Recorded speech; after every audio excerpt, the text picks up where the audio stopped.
우리 주 예수 그리스도 안에 있는 치유와 회복이 여러분과 함께 하시기를 축복합니다. 조태성 목사님이 성령님의 임재를 연습하라는 책에서 과거에 자신이 신학교 다닐 때의 간증을 이렇게 이야기하고 있습니다. 나는 보수적인 장로교단에서 15년 동안 열심히 신앙생활을 하던 사람이라 순복음 신학교 학생들처럼 시끄럽게 소리 지르며 울면서 방언으로 기도하는 사람들을 이해할 수가 없었다. 나는 이들을 보며 이런 생각을 여러 번 했다. 조용히 기도해도 하나님이 다 알아들으시는데 자꾸 왜 저럴까? 저 사람은 뭐가 그렇게 서러워서 크게 우는 걸까? 창피한 줄도 모르나 보다. 그리고 무슨 기도를 한두 시간씩 이렇게 오래 하고 있나? 하지만 하루하루 시간이 흐를수록 나도 모르게 이들을 부러워하기 시작했다. 참고 참다가 더 이상 참을 수 없어서 조영기 목사님의 성령님에 대한 테이프를 5개 구입했다. 그리고 신학교 야간 수업을 마치고는 집에 와서 하루에 1개씩 틀어놓고 내 방에서 불을 끄고 예배를 드렸다. 그러던 중 3일째 되는 날 성령님께서 나를 만나주셨다. 이렇게 성령님께서 만나주시고 만져주신 다음 날부터 신앙생활과 마음 자체가 달라지기 시작했다. 부르짖는 기도가 전혀 부끄럽지 않았다. 자, 이분이 성령님께서 나를 만져주신 날이 있다 이렇게 말씀합니다. 예수님이 사도행전 1장 8절에서 성령이 너희에게 임하시면 그랬습니다. 자, 하나님의 영이신 성령님은 사람에게 임하시는 분이라는 것을 이분도 이때 신학교 다니면서 처음으로 경험했다는 겁니다. 교회는 1, 20년 열심히 다녔지만 자, 이 목사님이 신학교 시절에 그랬던 것처럼 기도에 대한 특히 부르짖는 기도에 대한 편견이나 오해가 교회 안에 참 많이 있습니다. 자, 이 목사님이 여러분 이 목사님도 한때는 그런 오해를 하고 있었지만 지금은 그 이후에 성령님의 임재를 너무 많이 경험해서 성령님의 임재를 연습하라는 책까지 이렇게 쓰게 되었습니다. 자, 여러분 이 목사님이 기도하다가 성령의 임재를 경험했다 그랬습니다. 자, 기도는 우리가 하나님을 만나는 통로이고 하나님의 은혜와 복을 받는 도구이기 때문에 자, 성경에서 말하는 기도의 의미와 원리 또 방법에 대해서 하나님을 믿는 사람이라면 누구나 분명하게 알고 있어야 한다는 거죠. 야고보서 4장 2절에 너희가 얻지 못하면 구하지 아니하기 때문이요 구하여도 받지 못하면 정욕으로 쓰려고 잘못 구하기 때문이라는 말씀이 나옵니다. 자, 여러분 너희가 얻지 못하면 구하지 않았기 때문이다. 기도하지 않았기 때문이다. 자, 이 말은 하나님 나라의 모든 복은 기도를 통해서 내려온다는 겁니다.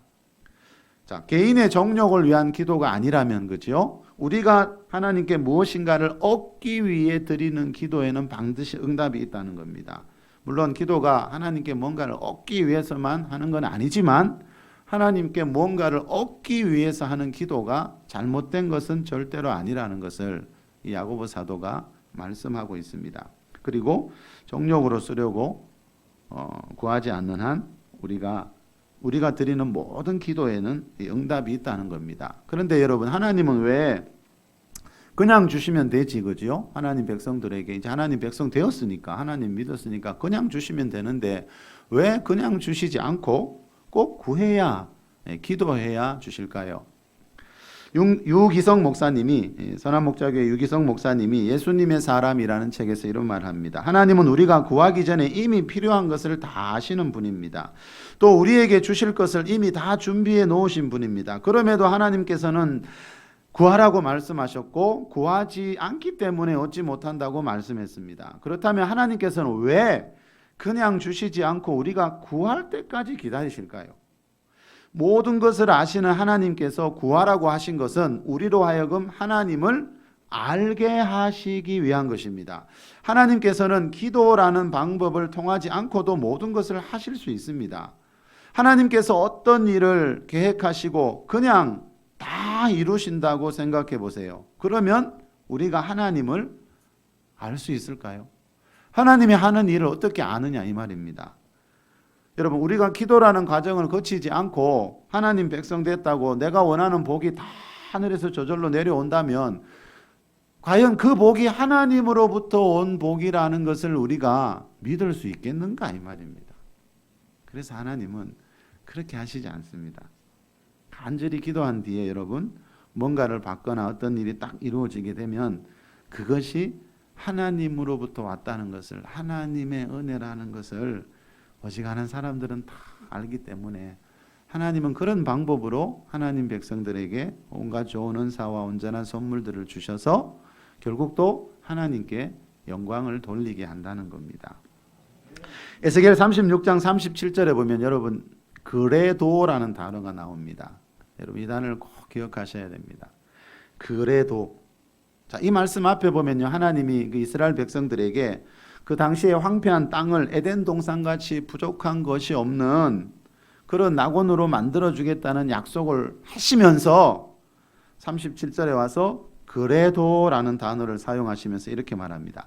그래도 이스라엘 족속이 이같이 자기들에게 이루어 주기를 내게 구하여야 할지라.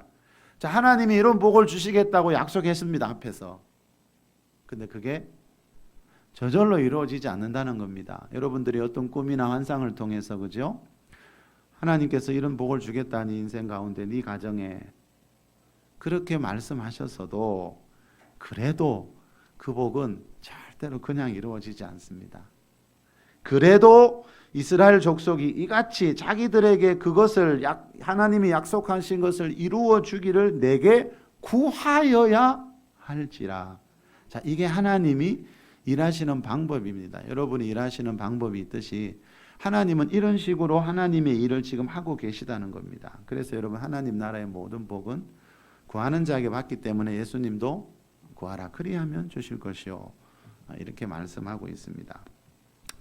자, 그리고 우리가 여러분 구할 때, 기도할 때 한 가지 꼭 기억해야 되는 것은 이왕이면은 내가 원하는 스타일이 아니고 여러분, 많은 분들이 이것 때문에 느리더라고요. 진도가 잘 안 나가더라고요.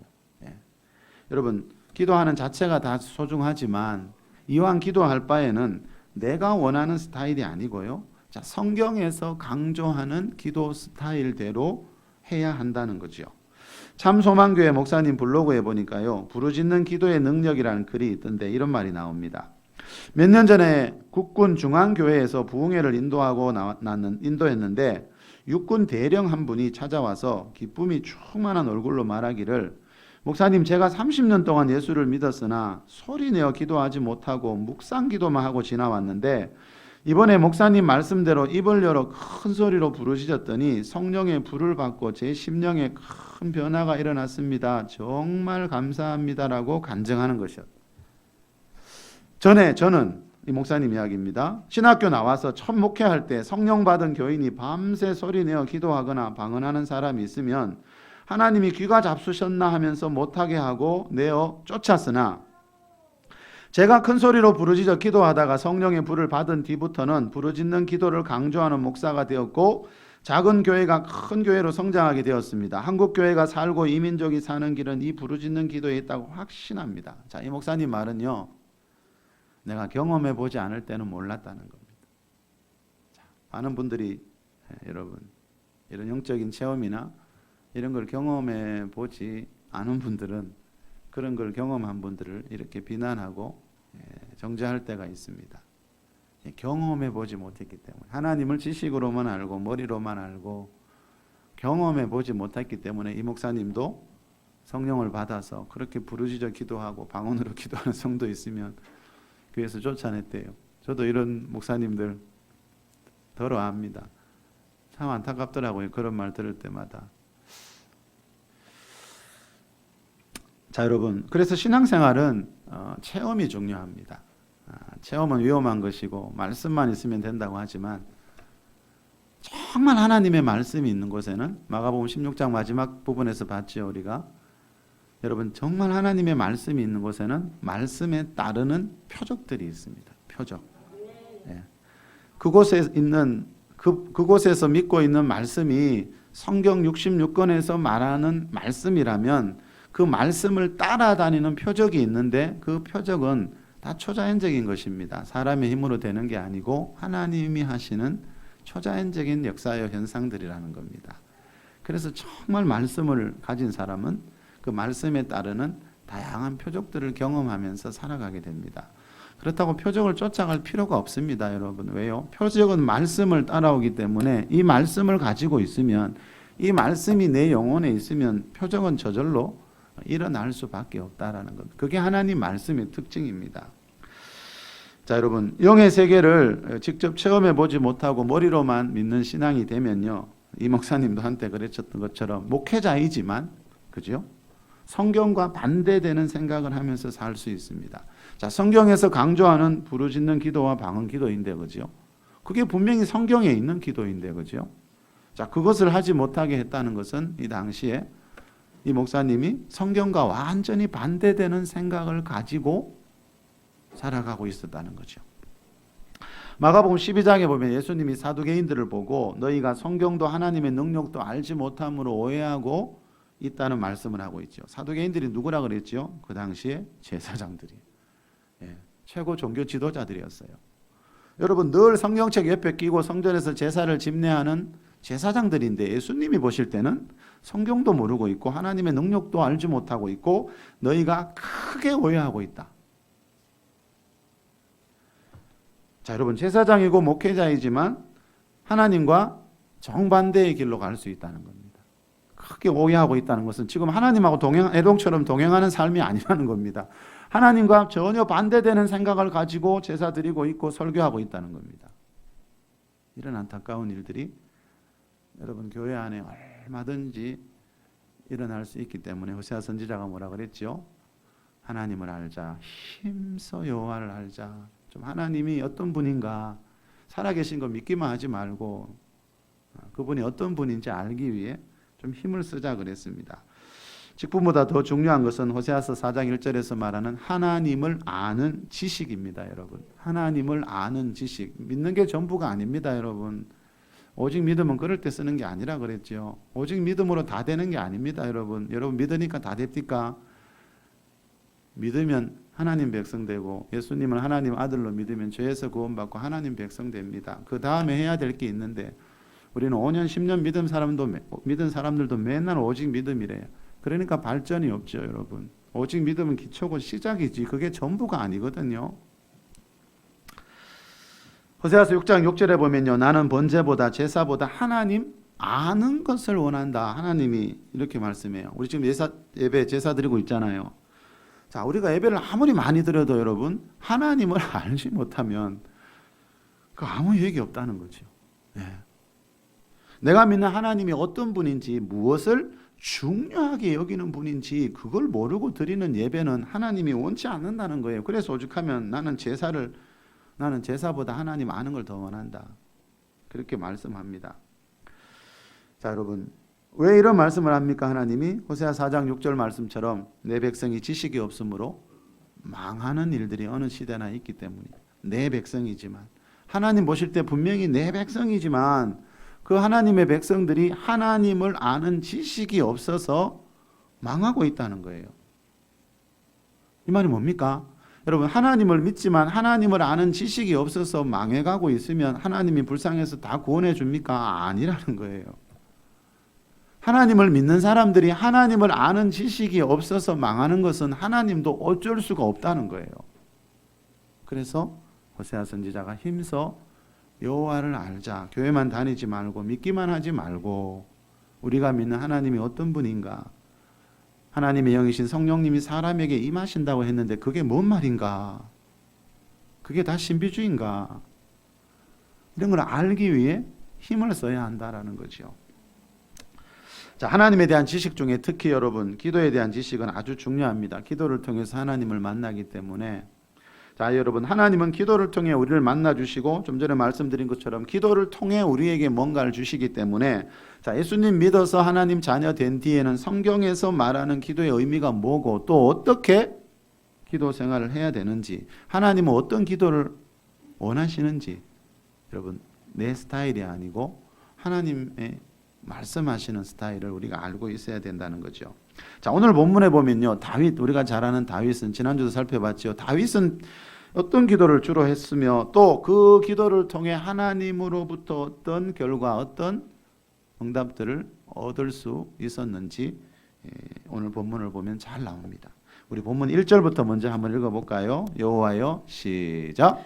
여호와여 나의 대적이 어찌 그리 많은지요 일어나 나를 치는 자가 많으니이다. 자 여러분 이 1절을 보면 다윗이 이 시를 지을 때 마음이 엄청나게 상해 있었다는 걸 알 수 있습니다. 우리 지난주에도 다윗의 다른 시들을 살펴봤죠. 시편의 절반은 다윗이 지은 겁니다. 다윗이 제일 많이 하는 말이 뭐죠? 하나님 나 지금 마음이 너무 아파요. 힘들어요. 원통해요. 억울해요. 그 이야기를 누가요? 다윗이 하고 있습니다. 우리 아까 집사님 기도하셨죠. 하나님 앞에 올 때 좀 안 이랬으면 좋겠는데 세상에서 며칠 살다 보면 또 마음이 아프고 힘들고 성경적이라니까요, 여러분. 다윗이 그랬다니까요. 다윗의 시를 읽어보십시오, 여러분. 전부 그 이야기입니다. 하나님 앞에서. 근데 중요한 것은 다윗은 사람 앞에서는 그러지 않았다는 거죠.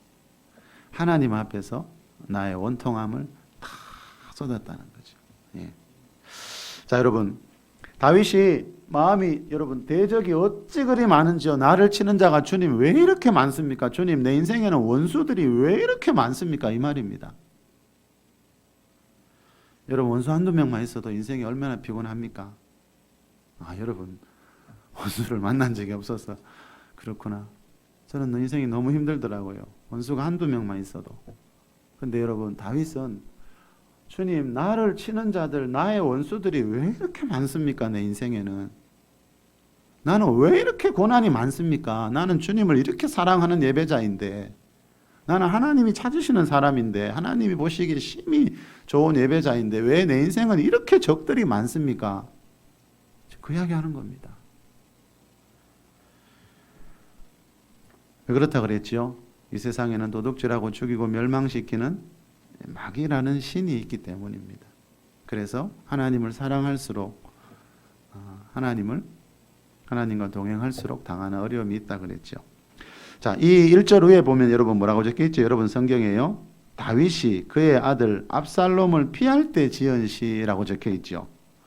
자, 여러분 무슨 말입니까? 다윗의 아들 압살롬이 다윗이 왕의 자리에 있을 때 쫓아내서 자기가 왕 되겠다고 반역을 일으켰어요.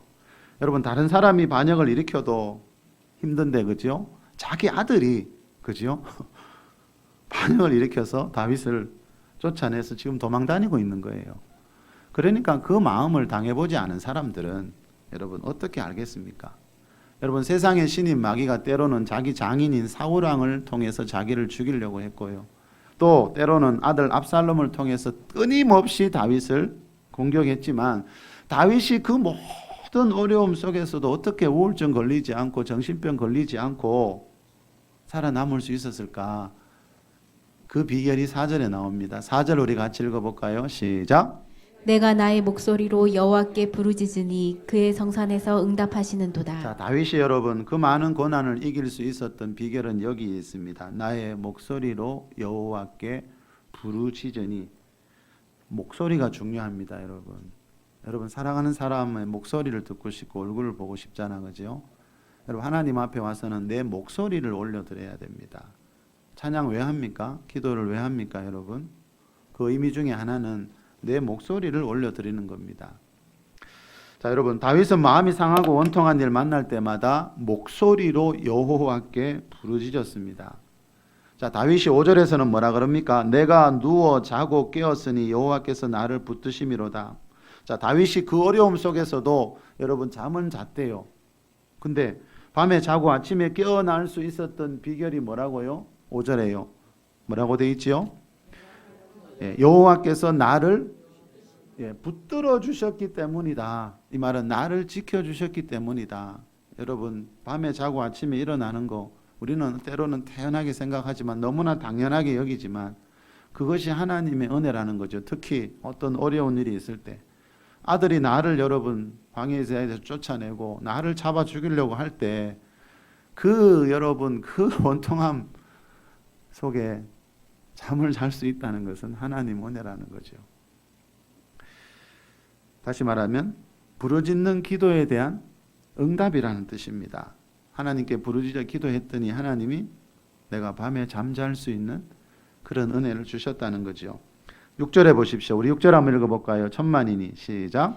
천만인이 나를 애워싸 진친다 해도 나는 두려워하지 아니하리이다. 자, 이 말은 비록 왕의 자리에서 쫓겨나 도망다니는 신세이지만 여러분 부르짖어 나의 목소리로 부르짖었더니 내 마음 안에 두려움이 생기지 않더라 이 말입니다. 우리가 어려운 일 만날 때마다 여러분 마음이 눌리고 답답하고 두렵고 사실은 그것 때문에 더 힘들잖아요. 그 문제 때문보다도 내 안에서 일어나는 감정 때문에 힘들 때가 얼마나 많습니까? 근데 다윗은 여러분 아들이 왕의 자리에서 쫓아냈는데도 밤에 잠을 잤고요. 마음에 두렵지 않더라. 천만인이 나를 에워싸 공격한다 해도 나는 두렵지 않다. 왜요?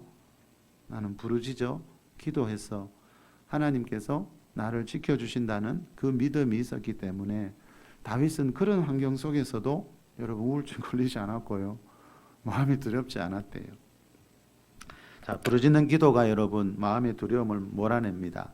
부르짖는 기도했다고 당장에 그 문제가 해결되는 것은 아닐 수 있습니다. 그죠? 근데 중요한 것은 부르짖는 기도를 통해서 여러분 그 문제를 해결할 수 있도록 하나님께서 내 영혼을 강하게 해주신다는 거죠.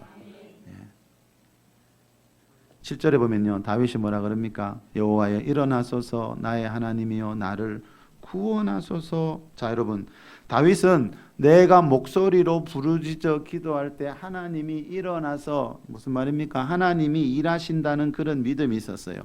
다윗은 내가 부르짖어 기도하면 하나님이여 나를 구원하소서 하나님이 나를 구원하신다는 그런 믿음을 가지고 있었다는 거죠.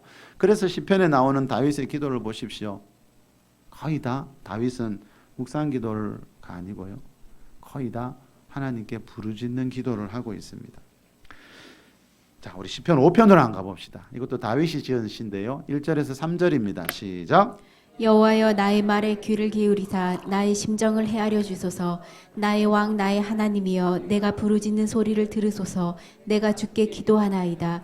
여호와여 아침에 주께서 나의 소리를 들으시리니 아침에 내가 주께 기도하고 바라리이다. 자, 여기도 2절에 보니까 부르짖는 기도라는 말이 나오죠, 여러분. 3절에는 아침에라는 말이 나옵니다. 여러분 아침에 부르짖어 보셨어요? 다윗은 아침부터 부르짖는 기도했습니다. 이 말은 뭡니까? 새벽에도 이왕이면 부르짖어 기도하는 게 낫다는 거죠. 새벽 기도회 때도 여러분 부르짖고 싶더라고요. 다윗이 시편 86편 7절에서는 이런 말을 합니다. 나의 환난 날에 내가 부르짖었더니 주께 부르짖었더니 주께서 내게 응답하시리이다. 자, 다윗은요 부르짖는 기도를 통해서 기도의 응답을 받아본 경험들이 많이 있다는 겁니다. 그래서 다윗은 오죽하면 아침부터 부르짖습니다. 이왕 기도할 바에는 소리 내어 통성으로 기도하라는 겁니다. 묵상 기도는 길 갈 때 마세요. 그리고 특별한 경우 해야 될 때가 있죠. 그러나 교회에서 대부분 모여서 기도할 때는 여러분 소리를 내는 훈련을 꼭 하셔야 됩니다. 그게 하루아침에 잘 안 되거든요. 저도 처음에는 안 되더라고요.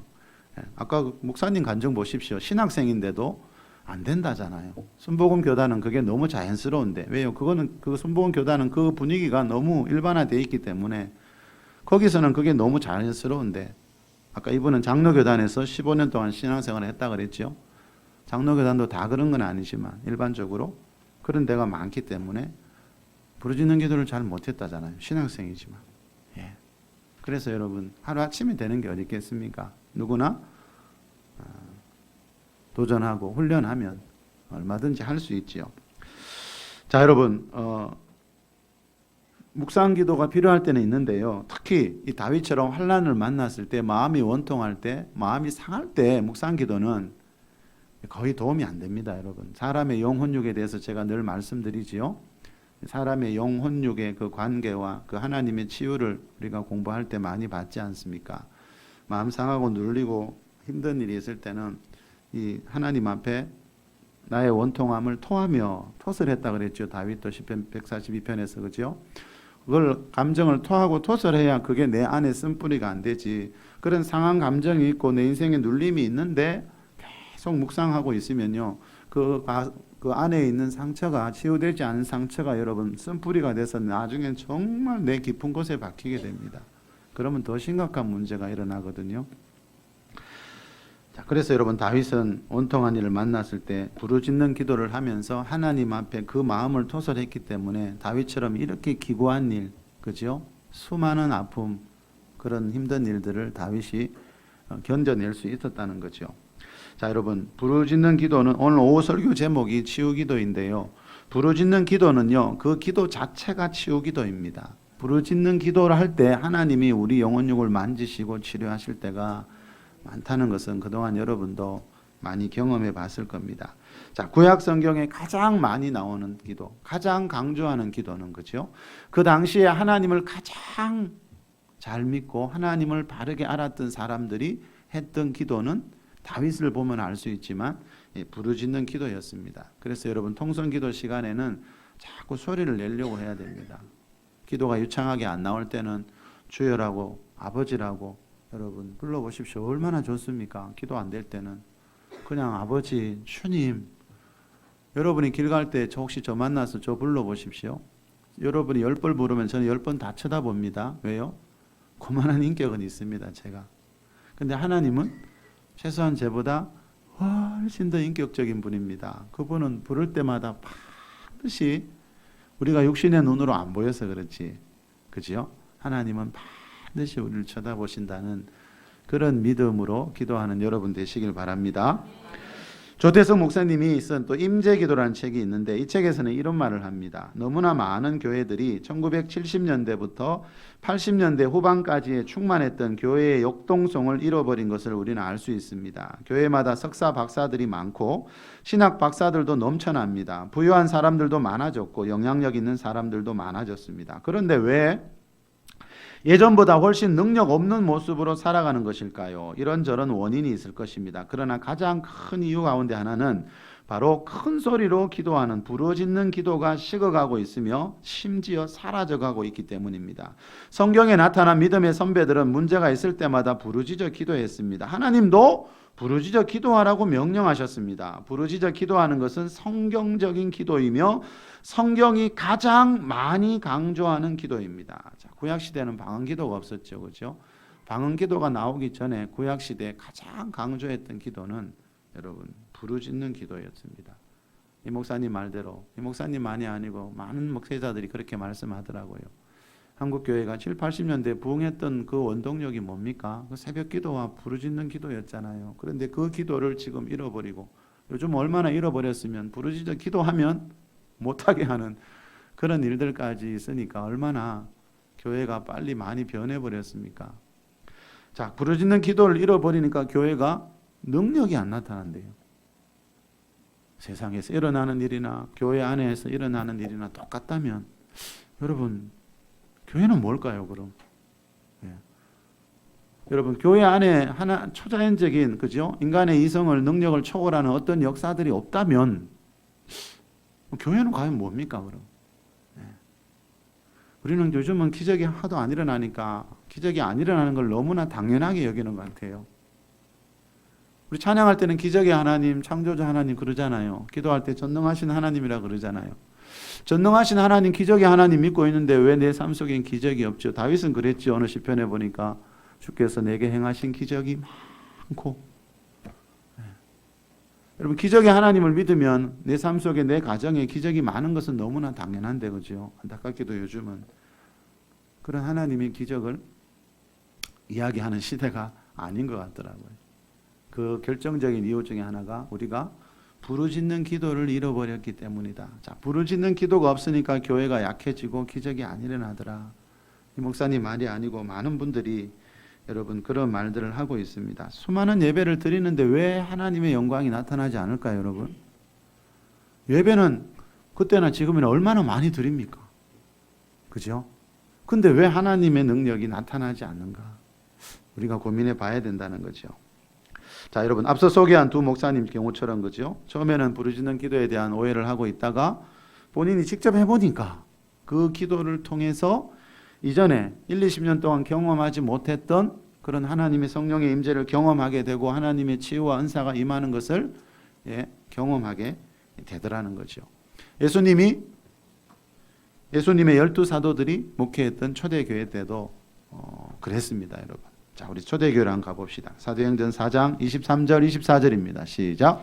사도들이 노임에 그 동료에게 가서 제사장들과 장로들의 말을 다 알리니 그들이 듣고 한 마음으로 하나님께 소리를 높여 이르되 대주제여 천지와 바다와 그 가운데 만물을 지으니시오. 사도들이 놓였다는 말은 감옥에서 풀려났다는 뜻입니다. 요 구절 앞에 보면 베드로와 요한이 감옥에 갇혀 있다가 풀려났을 때 제일 먼저 동료들에게 갔습니다. 동료들, 교회, 성도들에게 갔다는 거죠. 그죠?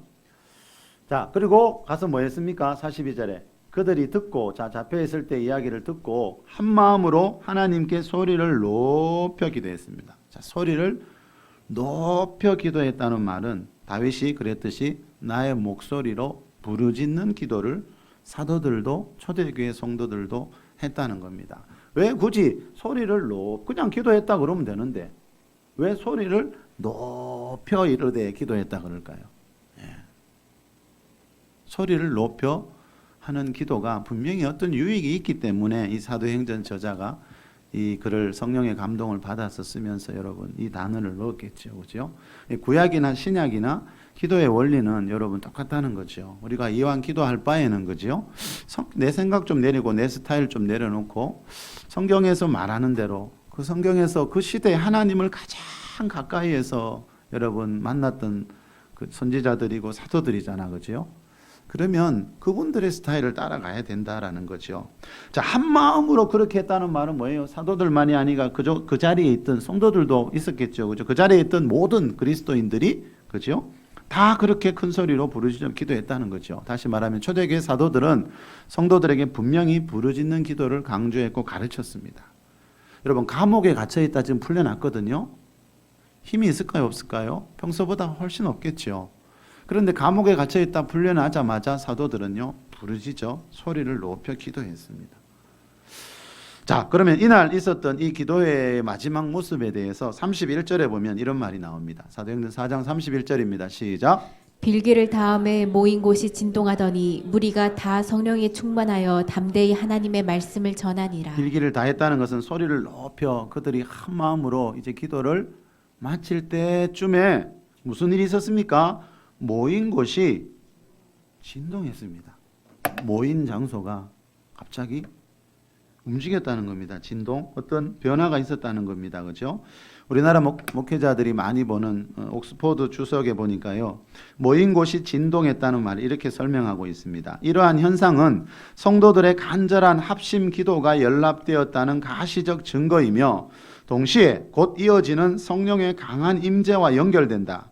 땅이 흔들리는 현상은 거룩하신 하나님의 임재를 인간의 오감을 통해 알게 하시는 방법이기도 했다.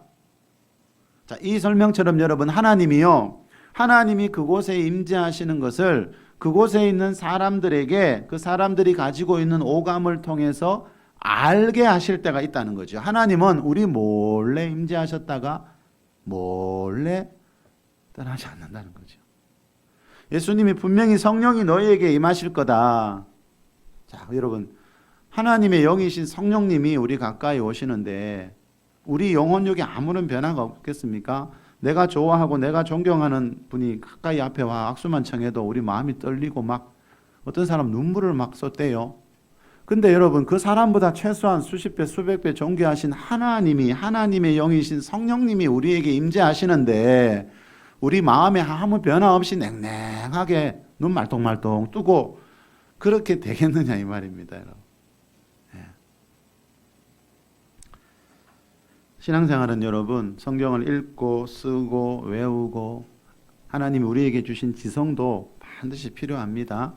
근데 그것이 전부가 아니고요. 그 하나님을 경험하고 체험하는 그게 따라와야 자, 구약의 선지자들도 신약시대 사도들도 성도들도 다 그런 체험신앙이 함께 있었다라는 겁니다. 왜요?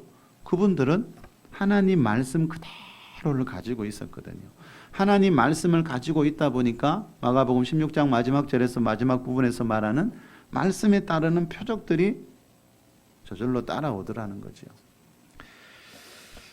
자, 이것은 여러분 신비주의가 아니고요. 하나님이 주시는 신비한 일, 신비한 영적인 체험이 있습니다. 우리는 조금만 이런 일이 일어나면 지금은 보면 또 신비주의로 몰아붙이는 그런 경향이 참 많습니다. 여러분, 성경에서 말하는 일들이 일어나는 것은 신비주의가 아니고요. 가장 성경적인 일인데, 그죠? 서두에 말씀드렸죠. 부르짖는 기도와 방언 기도만 해도 교회에서 나가라고 할 정도니까 다른 영적인 걸 이야기하면 참 어떻게 될까 그런 마음이 들 때가 참 많습니다. 신비주의는 여러분, 자, 신비주의와 하나님이 주시는 신비한 체험을 분별할 줄 알아야 됩니다. 하나님이 임재하실 때 사람의 영혼 육 가운데 일어나는 어떤 변화들이 있는 것은 좀 전에 말씀드렸듯이 너무나 당연하다는 겁니다. 역대하 5장에 보니까 제사장들이 찬양하고 있는데요. 연주하면서 찬양하고 있는데 갑자기 성전 안에 구름이 가득했을 때 그 구름으로 말미암아 제사장들이 능히 서서 섬기지 못하였다는 말씀이 나오지요. 자, 구약의 동물의 피가 예수님이 십자가에서 흘리신 피에 대한 모형이듯이 구름은 성령님에 대한 모형입니다. 그죠? 근데 능히 서서 섬기지 못했다. 그 구름으로 말미암아 능히 서서 섬기지 못했다. 좀 전까지 멀쩡하게 아까 좀 전에 우리 찬양대원들처럼 서서 악기 불고 연주하고 찬양하던 사람들이 능히 서서 섬기지 못했다는 말은 자, 그 구름, 성령님의 모형인 그 구름, 지금 말로 하면 오순절에 성령이 임하셨듯이 그죠? 성령님이 그곳에 임재하시니까 그곳에 있는 사람들, 제사장들의 영혼육에 어떤 변화가 일어나니까 능히 서서 섬기지 못하고 쓰러지기 시작했다는 거예요. 다니엘서 10장에 보면 다니엘이 환상을 볼 때 온몸에 힘이 다 빠지면서 쓰러져 잠이 들어버렸어요.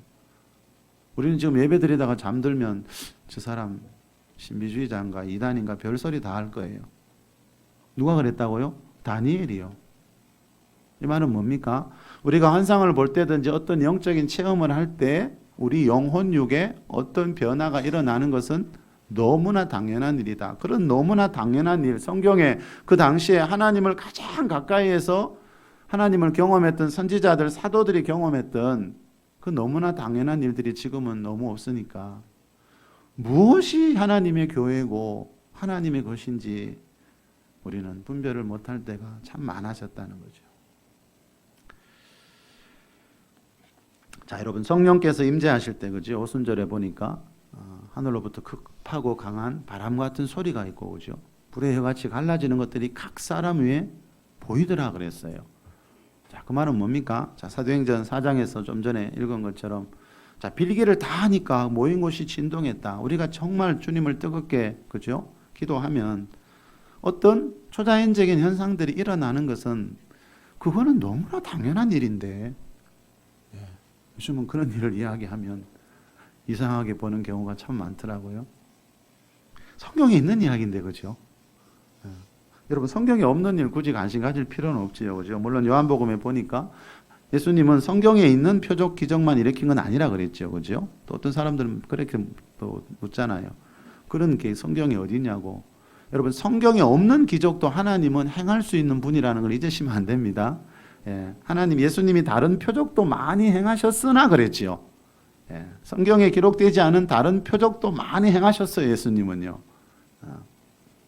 근데 우리는 성경에 기록된 표적조차 이해하지 못한다면 그죠? 얼마나 하나님을 지금 좁게 믿고 있는 건지 한번 생각해 봐야 된다는 거죠. 계시록 8장 4절에 보면요, 이런 말씀이 나옵니다. 향연이 성도의 기도와 함께 천사의 손으로부터 하나님 앞으로 올라가는지다. 성도의 기도, 제가 오래전에 설교 제목이었습니다. 성도의 기도. 자, 성도의 기도, 천사들이 하는 일 중에 하나가 뭐라고요? 성도의 기도를 천사들이 손에 받아서 하나님 앞으로 그 성도의 기도를 가지고 올라간대요. 우리 아까 집사님 오늘 대표기도 한다고 어제 잠도 못 잤대요. 여러분, 기도도 얼마나 느려요. 근데 천사들은 인내심이 강해요. 그 기도를 다 받아서 하늘로 올라가는지다. 제가 만든 거 아닙니다. 여러분, 계시록에 2번이나 나오죠, 이런 표현이. 기도는 여러분, 사람이 볼 때 잘하고 못하고 이런 게 없습니다. 그런 게 아니고요. 기도는요, 성도의 기도라면, 그죠? 천사들이 그 기도를 받아서 하나님 앞으로 올라간다. 이 말은 뭡니까? 하나님이 성도라면 그 사람이 성도의 기도 자체를 얼마나 소중하게 생각하시면, 그죠? 그 기도를 천사의 손에 받들어 고이 데리고 올라간다라고 성경에 말씀하실까? 하나님은 이 시간에도 여러분, 지금 이 시간에도 또 오늘 우리가 한 기도, 성도의 기도를 하나님이 계신 그 천국으로 여러분 가지고 가고 있다는 것을 잊지 않는 여러분 되시길 바랍니다. 말씀을 맺겠습니다. 여러분, 다윗은 우리가 정말 잘 아는 다윗이죠. 그 다윗은 누구보다도 많은 고난을 받은 자였지만 누구보다도 부르짖는 기도를 통해서 많은 유익을 또 경험한 사람이었습니다. 자, 다윗이 부르짖어 기도할 때 하나님이 다윗이 그 아픔 속에서도 밤에 잠들고 아침에 일어날 수 있는 은혜를 주셨습니다. 다윗이 부르짖어 기도할 때 마음에 두려움이 생기지 않았습니다. 다윗이 오늘 본문 8절에서 보면요, 8절에 보니까 뭐라고 되어 있지요? 구원은 여호와께 있사오니 주의 복을 주의 백성에게 내리소서. 구원, 복, 얼마나 중요한 단어입니까? 예수 왜 믿는다 했지요? 주 예수를 믿으라. 그리하면 너와 내 집이 구원을 받으리라. 자, 구원의 뜻은 성경에 수십 가지라 그랬지요. 크게 세 가지라고 늘 말씀드렸지요. 구원은 한 가지만 있는 게 아닙니다. 여러분, 죄에서 세상에서 구원받는 그게 전부가 아닙니다. 그건 시작이라 그랬지요. 자, 여기서 말하는 구원은 마태복음 1장 21절에서 말하는 죄에서의 구원 아닙니다. 바울이 디모데후서 4장 18절에서 말하는 천국에 들어가는 그 구원 이야기 하는 거 아닙니다. 지금 다윗이 지금 무슨 상황이 있다 그랬죠? 아들이 지금 자기를 왕의 자리에서 쫓아냈어요. 뭡니까? 너무 기가 막힌 상황, 그렇죠? 어려운 환경을 만났어요. 믿음의 기도는 병든 자를 구원하리니. 자, 병에서 낫는 것도, 가난해서 부해지는 것도, 어떤 문제 사고가 사라지는 것도 성경은 다 구원이라고 표현합니다. 다윗은 지금 그 구원 이야기하는 겁니다. 죄에서 구원해주고 천국 보내달라고 지금 그거 글씨 쓰는 게 아닙니다, 그렇죠? 날마다 우리가 이 땅에 살아가면서 만나게 되는 어려운 환경들, 이 기가 막힌 현실, 하나님 여기서 나를 좀 구해 주십시오. 지금 다윗은 그 기도를, 그 이야기를 지금 하고 있고요. 다른 말로 구원은 복입니다. 구원은 여호와께 있사오니 주의 복을 내리소서. 이 말은 뭡니까? 구원이 성경에서 말하는 복이라는 거예요. 하나님의 복이라는 거예요. 자, 다윗은 여러분 부르짖는 기도를 통해서 얻는 환경의 구원이 있다는 것을 믿었습니다. 다윗은 하나님의 백성들이 하나님께 부르짖어 기도할 때 주의 복을 주의 백성들에게 내려주신다는 것을 분명히 알고 있었습니다. 자, 한마디로 다윗은요, 부르짖는 기도를 통해서 영혼육의 치유를 받았고요, 또 어려운 환경에서 구원해 주시는 하나님의 손길을 경험했습니다. 저와 여러분도 이 부르짖는 기도를 통해서 다윗이 경험했던, 체험했던 그 많은 은혜들을 받으면서 살아가는 기도의 사람들이 다 될 수 있기를 우리 주 예수 그리스도의 이름으로 축복합니다.